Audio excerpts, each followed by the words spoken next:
Exercice. Soit n un entier naturel non nul, montrer que l'ensemble des matrices diagonalisables de Mn de C est dense dans Mn de C.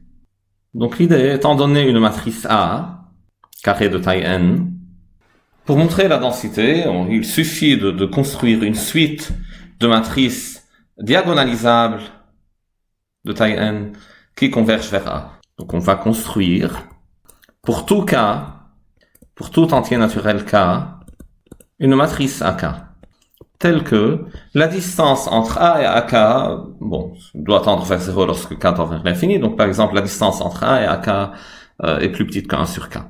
Donc je veux dire, la norme de A moins AK est inférieure ou égale à 1 sur K. Comme ça, je sais que cette norme tend vers 0 lorsque K tend vers l'infini, et donc la distance entre A et AK tend vers 0 lorsque K tend vers l'infini, et par définition de la convergence, ça veut dire que la suite AK converge vers l'élément A. Maintenant, quelle est la norme qu'on utilise ici? N'importe quelle norme. En fait, toutes les normes sont équivalentes, vu que c'est un espace vectoriel normé de dimension finie. Donc par exemple, typiquement, je peux choisir la norme infinie, la norme sup. Donc la convergence pour cette norme, c'est la convergence coefficient par coefficient. Autrement dit, la norme d'une matrice, c'est le sup du module des coefficients de la matrice. Comment on fait ça? Donc l'idée, c'est que si je pars d'une matrice A, je veux modifier un tout petit peu les coefficients et tomber sur une matrice diagonalisable. Comment je peux garantir que ma matrice est diagonalisable? J'ai pas envie de calculer un polynôme caractéristique. En fait, il suffit de s'assurer que les valeurs propres de la matrice, de la nouvelle matrice, sont toutes simples. Comme ça, je suis sûr qu'elle est diagonalisable. Mais comment je connais les valeurs propres? Donc, typiquement, le problème est compliqué. Si on veut calculer des polynômes caractéristiques pour trouver les valeurs propres, je vais utiliser un théorème que je connais déjà. C'est que sur Mn de C, toute matrice est trigonalisable. Donc, je vais commencer par la remarque suivante. Soit B est une matrice triangulaire semblable à A. Donc B est de la forme P-1 fois A fois P. C'est possible car on travaille dans Mn de C. Donc le polynôme caractéristique de A est scindé, donc tout polynôme est scindé sur C. J'ai un théorème qui me dit que si le polynôme caractéristique d'une matrice est scindé, alors la matrice est trigonalisable, donc semblable à une matrice triangulaire. Et c'est ce que j'utilise ici. Donc je démontre le résultat pour B. Donc on trouve une suite BK telle que BK qui converge vers B et BK diagonalisable. Et j'appelle alors AK, c'est P, BK, P-1. Donc ça convergerait vers PB fois P-1 qui est égal à A. Parce que le produit matriciel est continu. Donc, ce que je suis en train de dire tout ça, je démontre d'abord le résultat si ma matrice est triangulaire, et puis je fais un argument qui me dit que ça marche pour toutes les matrices. Donc pour une matrice triangulaire, comment je peux l'approcher arbitrairement par une matrice qui est diagonalisable? Donc commençons par un petit exemple. Donc supposez que j'ai cette matrice, donc 0, 0, 0. J'ai des 0 au-dessous de la diagonale. Et puis au-dessus de la diagonale, j'ai par exemple 1, 1. Donc j'ai cette matrice-là. Donc c'est un exemple typique d'une matrice non diagonale et non diagonalisable. C'est en effet une matrice nilpotente non nulle, donc elle peut pas être diagonalisable. Si elle est semblable à une matrice diagonale, la matrice diagonale doit être la matrice nulle, et la seule matrice semblable à la matrice nulle est la matrice nulle. Donc voilà. Et la question que je pose ici, alors cette matrice-là, je vais appeler B. Est-ce que je peux modifier un tout petit peu les coefficients? Un tout petit peu. De telle sorte que je suis sûr qu'elle soit diagonalisable, qu'elle devienne diagonalisable?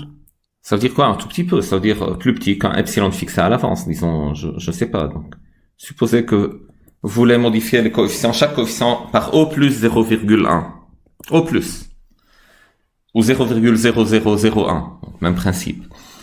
Est-ce que vous pouvez le faire et être sûr que vous allez tomber sur une matrice qui est diagonalisable? L'idée, oui. Je dis, il suffit de changer un tout petit peu les termes de la diagonale et avoir des termes distincts sur la nouvelle diagonale. Donc je peux, par exemple, le premier terme de la diagonale, j'ajoute à ça, par exemple, 0,05. Le deuxième, j'ajoute à ça 0,06. le troisième 0,07 et le quatrième 0,08. Donc j'ai changé et les autres je les laisse comme ils sont. Donc chaque coefficient je l'ai changé de moins de 0,1 qui était mon epsilon fixé à l'avance. Donc ça c'est mon epsilon. J'ai fait un changement strictement moins que epsilon sur chaque coefficient. Et la matrice sur laquelle je suis tombé, c'est une matrice triangulaire clairement, parce que la matrice de départ était triangulaire. Et les termes de la diagonale sont tous deux à deux distincts, dont le polynôme caractéristique a racine simple. Ces racines sont les termes de la diagonale qui sont tous distincts deux à deux. Il y a un théorème qui dit que si le polynôme caractéristique qui b a racine simple, bon, je dois l'appeler qui b prime, donc à racine simple, ça donnerait que b prime diagonalisable. Et je peux toujours faire ça en fait pour n'importe quelle matrice diagonale, c'est ça l'idée. Je veux dire, je peux avoir n'importe quoi sur la diagonale. Donc je peux avoir, je sais pas, ici sur la diagonale j'aurais pu avoir 0,06 et 0,06. Et donc dans ce cas je choisis ça autre que 0,06, je sais pas, je le choisis 0,055. N'importe quel nombre qui est très petit, mais je veux que tous les termes, nouveaux termes de la diagonale soient deux à deux distincts. Donc sur ça j'ajoute 0,00, je sais pas, 0,1. Et sur celui-là j'ajoute 0,0002. Et pour les autres, j'ajoute 0,0003 et 0,0004 par exemple. Je sais pas, je peux m'arranger pour tomber sur des valeurs distinctes en effectuant un changement qui est O plus epsilon. Et c'est ça l'idée de la preuve. C'est ce qu'on va faire. Donc revenons à notre preuve. Donc j'ai une matrice triangulaire B. Et je veux trouver une matrice BK qui est diagonalisable, dont la distance AB est O plus 1 sur K. Donc comment je fais? Donc les éléments de la diagonale de B, je vais les appeler donc soit bêta 1, bêta n, donc soit bêta 1, bêta 2 jusqu'à bêta n, les éléments de la diagonale de B. Et maintenant je vais remplacer ces bêta i par des bêta prime i qui sont deux à deux distincts mais qui sont très proches des bêta i respectivement. Donc soit bêta prime 1, bêta prime 2, bêta prime n dans C, deux à deux distincts, est tel que bêta i moins bêta prime i est plus petit que 1 sur k. Pour tout i. Bon, vous avez cette liste des nombres, bêta 1, bêta n, vous modifiez chacun un tout petit peu, de telle sorte, un tout petit peu ça veut dire moins qu'un sur k, de telle sorte que les nombres obtenus soient tous distincts. C'est toujours possible. Et maintenant, ma matrice BK, c'est la matrice obtenue de B en remplaçant les bêta i par bêta prime i. Donc je dis soit BK, la matrice obtenue de B, en remplaçant les éléments de la diagonale par, les éléments bêta i par les bêta prime i. En remplaçant, pour tout i, bêta i par bêta prime i. Comme B est triangulaire, il en est de même pour BK, parce que j'ai changé juste les éléments de la diagonale. Donc si au-dessous de la diagonale c'était une matrice, tout était nul, alors ça l'est toujours. J'ai pas touché à ce qui est au-dessous de la diagonale. Donc je peux dire alors BK est triangulaire, car B l'est. Mais BK a tous les éléments de sa diagonale deux à deux distincts. Ce sont les bêta prime i, ils sont choisis de telle sorte qu'ils soient deux à deux distincts. Donc je peux dire que le polynôme caractéristique de BK, qui est égal au produit des bêta prime i moins x, est scindé à racine simple. Donc scindé car tous les bêta prime i sont dans C, bien sûr, et à racine simple car ils sont deux à deux distincts. Les bêta prime i sont choisis de telle sorte qu'ils soient deux à deux distincts. Et il y a un théorème qui dit que dans ce cas, la matrice est diagonalisable. Donc ça donne que BK est diagonalisable. Si son polynôme caractéristique est scindé à racine simple, la matrice est diagonalisable. La réciproque est fausse, bien sûr. La matrice nulle, par exemple, de taille 17, admet 0 comme racine d'ordre 17. Donc son polynôme caractéristique, c'est au signe près x à la puissance 17. Ce n'est pas un polynôme à racine simple, mais elle est diagonale, donc diagonalisable. Très bien, BK est diagonalisable. Et je peux dire que la distance entre BK et B, donc la distance entre BK et B, c'est la norme de la différence. J'ai dit que je prends la norme infinie. Donc c'est le maximum de la différence des coefficients. Donc la norme de la différence, c'est le max des bêta prime i moins bêta i. Et chacun des bêta prime i moins bêta i est choisi de telle sorte que ce soit plus petit que 1 sur k. C'est écrit là. Donc ce max est plus petit que 1 sur k. Et la conclusion, bien sûr, c'est que cette distance tend vers 0 lorsque k tend vers l'infini. Et il en suit que bk tend vers B, lorsque K tend vers plus l'infini. J'ai trouvé une suite de matrices diagonalisables qui tendent vers ma matrice B. Même B n'était pas ma matrice de départ. Donc si ma matrice de départ était triangulaire, alors voilà, j'aurais fini la preuve, mais elle n'est pas triangulaire. Ma matrice de départ est A, et pour passer de A à B, il faut faire cette opération. Multiplié par P-1 à gauche, P à droite. Donc le A, lui, c'est P fois B fois P-1. Et posons AK, c'est P fois BK fois P-1. AK est semblable à BK, clairement, parce que B est une matrice de passage, mais c'est une matrice inversible. S'ils sont semblables, alors si BK est diagonalisable, alors AK l'est aussi. Donc je dis AK et BK sont semblables. Et comme BK est diagonalisable, alors AK aussi. Donc alors AK est diagonalisable.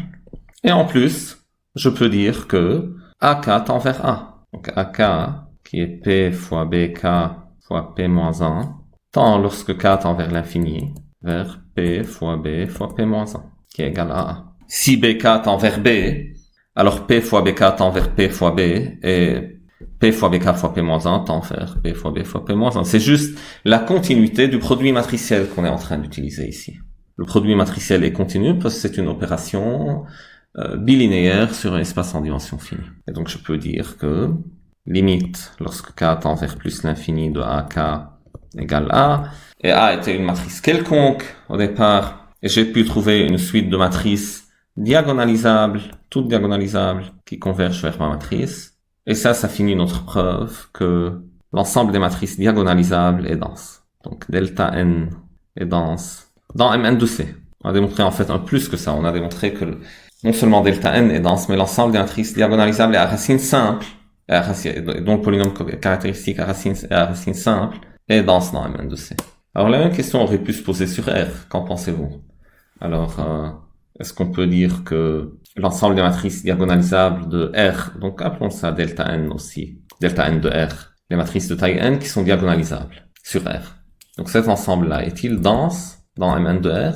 Bon, notre preuve ne marche plus clairement parce que voilà, donc je ne peux pas commencer ma preuve en disant je peux trigonaliser parce que non, je ne peux pas trigonaliser dans ce cas. Je peux partir d'une matrice A, si son polynôme caractéristique n'est pas scindé sur R, je ne peux pas trigonaliser et je ne peux pas faire mon argument. Dans l'argument tout à l'heure, j'ai montré le résultat pour les matrices triangulaires et puis j'ai utilisé le fait que toute matrice est trigonalisable via une opération continue.